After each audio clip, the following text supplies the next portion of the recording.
I think that in my mind, I want to put my name to this and hold myself accountable.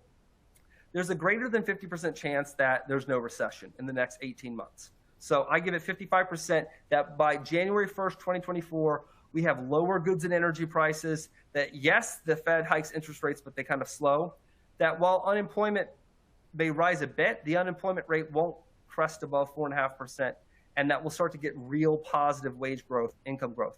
And what are examples of this? Historically, we've had such a soft landing before in the mid-90s and 1984 and 1965. This has happened before, where the Fed can depressurize the economy and let out some inflationary pressure while still preventing a recession.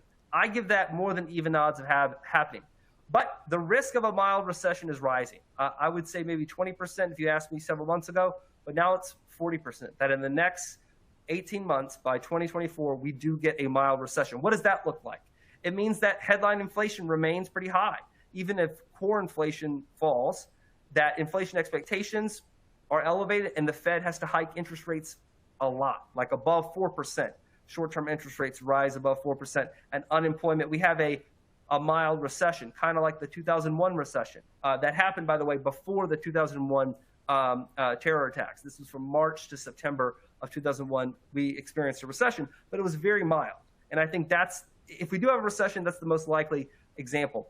What are the chances of a severe recession? I give it 5% in the next 18 months, where we have an inflationary spiral, where the Fed has to hike interest rates very aggressively and unemployment soars above 6%.